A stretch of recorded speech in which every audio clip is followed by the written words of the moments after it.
Friends, आज हम बात करेंगे रिलायंस पावर के बारे में। और जैसा कि आप लोग देख ही पा रहे हो कि फ्राइडे के दिन इसमें हमें एक अपर सर्किट लगता हुआ दिखलाई दिया है। तो आज इस वीडियो के माध्यम से हम लोग जानेंगे कि ये अपर सर्किट लगने का पीछे आखिर वजह क्या है और ये अपर सर्किट ऐसे कब तक ही जारी रहेगा। इसमें अगर हम लोग अभी इन्वेस्ट करके रखें तो हमारा अभी इन्वेस्ट करना सही होगा या नहीं, क्योंकि जैसा कि हम लोग देख ही पा रहे हैं कि ये स्टॉक करीब अपने 52 वीक हाई के करीब ट्रेड कर रही है। तो अभी हमारा इन्वेस्ट करना इसमें सही होगा कि नहीं और क्या क्या अपडेट्स है जिस वजह से इस स्टॉक में हमें एक तेजी बनते हुए दिखलाई दी थी, तो उन अपडेट्स को जानेंगे हम लोग इस वीडियो में। तो वीडियो को स्किप ना कर पूरा देखो ताकि आप चीजों को सही से समझ पाओ और अपनी एक खुद की इन्वेस्टमेंट डिसीजन ले पाओ। लेकिन दोस्तों, मेरी आपसे एक ही रिक्वेस्ट रहेगी कि चैनल को सब्सक्राइब और वीडियो को जरूर से लाइक कर देना ताकि आपको इस तरह की अपडेट्स रेगुलर बेसिस पर मिलती रहे। तो चलिए फ्रेंड्स, वीडियो को स्टार्ट करते हैं। तो सबसे पहले अगर इसके फ्राइडे के कारोबार पर नजर डालें, स्टॉक जो है ओपन हुआ 17 रुपए 5 पैसे में, हाई बनाया इसने 17 रुपए 65 पैसे का और लो बनाया इसने 16 रुपए 85 पैसे का। और आप देख ही पा रहे दोस्तों, अभी फिलहाल 17 रुपए 65 पैसे में ये ट्रेड कर रहा है और इसमें हमें एक अपर सर्किट भी लगता हुआ दिखलाई दिया है।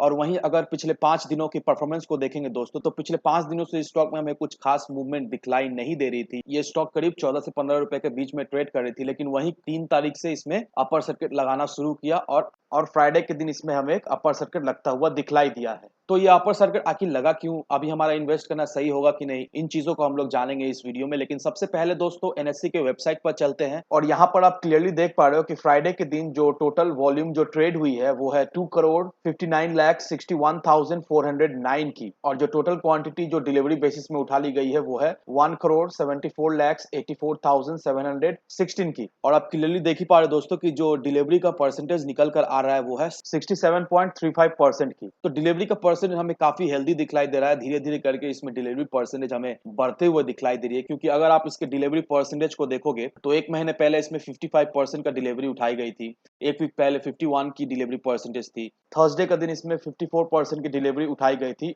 और फ्राइडे के ट्रेडिंग सेशन में इसमें क्लोज टू 65% का हमें डिलीवरी दिखलाई दे रही है। तो डिलीवरी का परसेंटेज धीरे धीरे करके हमें बढ़ता हुआ दिखलाई दे रहा है और इन्वेस्टर्स रिलायंस पावर में काफी ज्यादा अभी रुचि ले रहे हैं। तो ये रिलायंस पावर में इतना अच्छा तेजी बनने का एक ही कारण है दोस्तों, क्योंकि अगर आप बीएससी के वेबसाइट पर जाओगे तो यहाँ पर रिलायंस पावर की तरफ से एक अनाउंसमेंट आई हुई है। यहाँ पर देख लो दोस्तों कि कंपनी की बोर्ड ऑफ डायरेक्टर्स मीटिंग है 10 तारीख को, दैट मीन्स थर्सडे के दिन, और कंपनी थर्सडे का दिन अपना Q3 का रिजल्ट पेश करेगी। तो ये अनाउंसमेंट आने के बाद से दोस्तों रिलायंस पावर में हमें एक तेजी बनते हुए दिखलाई दे रही है, क्योंकि हम लोग सभी जानते हैं दोस्तों कि पावर सेक्टर का बिजनेस अभी ठीक ठाक चल रहा है और ऑलमोस्ट सारे पावर सेक्टर के स्टॉक में हमें एक अच्छी खासी ग्रोथ दिखलाई दे रही है और सारे पावर सेक्टर के स्टॉक एक अच्छा खासा परफॉर्म भी कर रही है। तो इस वजह से दोस्तों रिलायंस पावर में हमें एक तेजी बनते हुए दिखलाई दे रही है, क्योंकि लोगों का ऐसा मानना है कि रिलायंस पावर का जो Q3 का जो रिजल्ट आएगा वो कहीं ना कहीं हमें पॉजिटिव दिखलाई दे सकती है। और अगर दोस्तों रिलायंस पावर का Q3 का रिजल्ट हमें पॉजिटिव दिखलाई देती है तो नो डाउट दोस्तों ये स्टॉक में हमें एक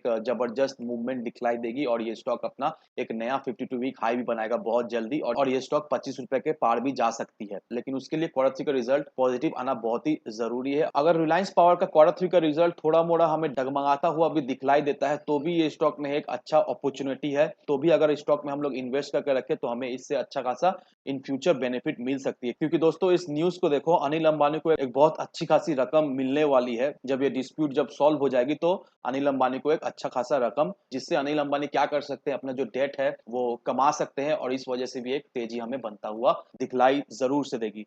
तो अब देखिए इस आर्टिकल को देखो दोस्तों, इस आर्टिकल में क्या मेंशन किया हुआ है। इस आर्टिकल में यही मेंशन किया हुआ है कि डीएमआरसी अनिल अंबानी डिस्प्यूट जो है उसमें 1678 करोड़ डीएमआरसी ने डिपॉजिट कर दिया है एस्क्रो अकाउंट में। अब यहाँ पर देखिए हरदीप सिंह पुरी का क्या कहना है। अब यहाँ पर देखो दोस्तों, जो दिल्ली मेट्रो और अनिल अंबानी का जो डिस्प्यूट था Delhi airport metro express private limited, तो डीएमआरसी ने 1678.4 करोड़ जो है वो डिपॉजिट कर दिया है एस्क्रो अकाउंट में अब तक। और ये जो मनी है वो एक पार्ट है आर्बिट्रेशन ऑर्डर का, जो डीएमआरसी पे करेगी 4600 crore Delhi metro express private limited को। अब यहाँ पर आर्बिट्रेशन का जो ऑर्डर है वो अभी पेंडिंग है दिल्ली हाईकोर्ट में और housing and urban affair minister Hardeep Singh Puri ने पार्लियामेंट में ये सब इंफॉर्मेशन दी है। सगोता रॉय ने एक क्वेश्चन रेस किया था जब लोकसभा में क्वेश्चन आवर जब चल रहा था, उस समय ये क्वेश्चन रेस किया था। तो जो क्वेश्चन था वो रिलेटेड था डीएमआरसी और अनिल अंबानी के कंपनी डीएएमईपीएल के रिलेटेड। जो अनिल अंबानी की कंपनी जो डीएएमईपीएल थी वो इन्वॉल्व थी एयरपोर्ट मेट्रो लाइन बनाने में 2008 में, लेकिन 2012 में उनको कॉन्ट्रैक्ट से निकाल दी गई थी। ये कह के निकाला गया था कि जो कॉन्ट्रैक्ट जो कैंसिल की जा रही है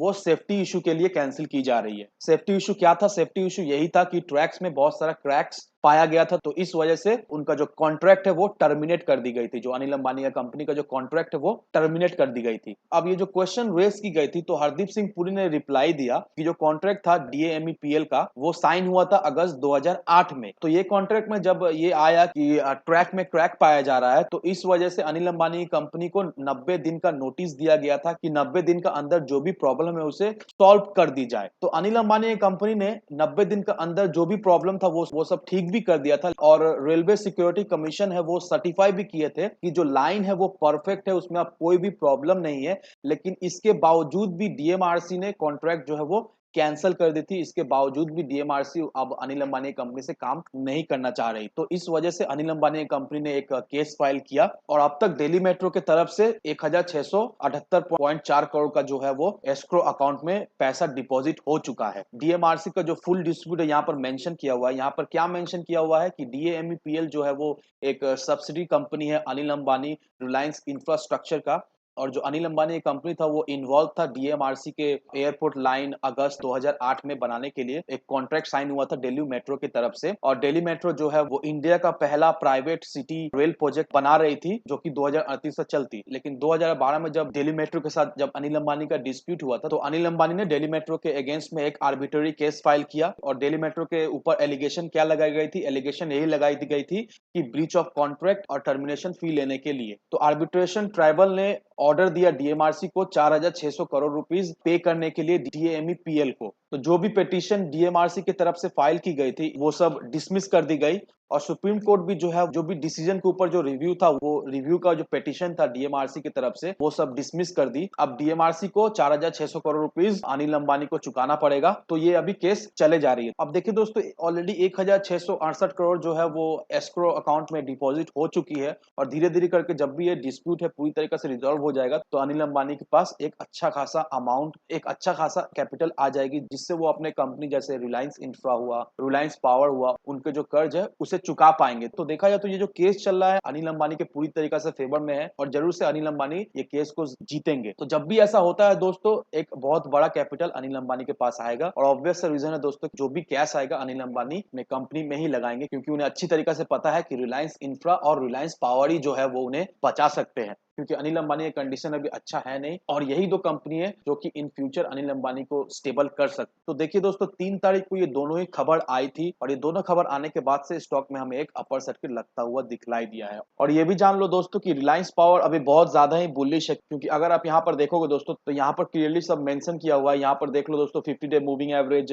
बुलिश है, 100 डे मूविंग एवरेज भी बुलिश है, 200 डेज मूविंग एवरेज भी हमें बुलिश दिखलाई दे रही है। तो टेक्निकली दोस्तों रिलायंस पावर अभी बुलिश है, और कहीं ना कहीं दोस्तों रिलायंस पावर हमें यहाँ से तेजी पकड़ता हुआ दिखलाई देगी, क्योंकि सारी चीज एक ही तरफ इंडिकेट करती है कि रिलायंस पावर बहुत ज्यादा ही बुलिश है। क्योंकि दोस्तों अगर आप इसके एमओ ऑर्डर को देखोगे दोस्तों, तो 17 रुपए 65 पैसे में क्लोज टू 25,69,587 क्वांटिटी जो है वो एमओ ऑर्डर में लगा पड़ा हुआ है। That means after market order में लगा पड़ा हुआ है। दैट मींस लोग अभी इसे मुंह मांगी दाम में खरीदने चाह रहे हैं, क्योंकि अगर आप इसके प्राइस को देखोगे 17 रुपए 65 पैसा फ्राइडे के दिन इसने क्लोजिंग दिया था, तो उसी प्राइस से 25-26 लाख क्वांटिटी अभी आफ्टर मार्केट ऑर्डर में लग चुका है। तो आप देख लो दोस्तों किस तरह से इसमें बायर आ रहे हैं, और कहीं ना कहीं दोस्तों मंडे के दिन भी हमें इसमें सर्किट लगता हुआ दिखलाई देगा, और मंडे के दिन ये अपने 52 वीक हाई के लेवल में ट्रेड करेगा। दैट मींस 18 रुपए 25 पैसा का जो इसने हाई बनाया था, उस लेवल पर मंडे के दिन ये ट्रेड कर सकता है। और एक बात का ध्यान रखना दोस्तों कि रिलायंस पावर में इन्वेस्ट करने से पहले आप सोच लो कि आप लॉन्ग टर्म इन्वेस्टर हो या फिर शॉर्ट टर्म इन्वेस्टर हो। अगर लॉन्ग टर्म इन्वेस्टर हो दोस्तों, तो नो डाउट दोस्तों आपको एक अच्छा खासा बेनिफिट इस स्टॉक से जरूर मिलेगा, क्योंकि हम लोग सभी जानते हैं कि पावर सेक्टर के अगर स्टॉक में हम लोग अपना पैसा लगा कर रखे, तो नो डाउट वो हमें एक अच्छा रिटर्न जरूर से बनाकर देकर जाएगी। लेकिन दोस्तों मेरी आपसे एक ही विनती रहेगी कि कोई भी इन्वेस्टमेंट डिसीजन लेने से पहले अपनी खुद की डिटेल रिसर्च किए बिना कहीं पर भी इन्वेस्टमेंट ना करें। वीडियो अगर आपको पसंद आए तो लाइक शेयर सब्सक्राइब जरूर करना। तो चलिए फ्रेंड्स, मिलते हैं हम अगले वीडियो में।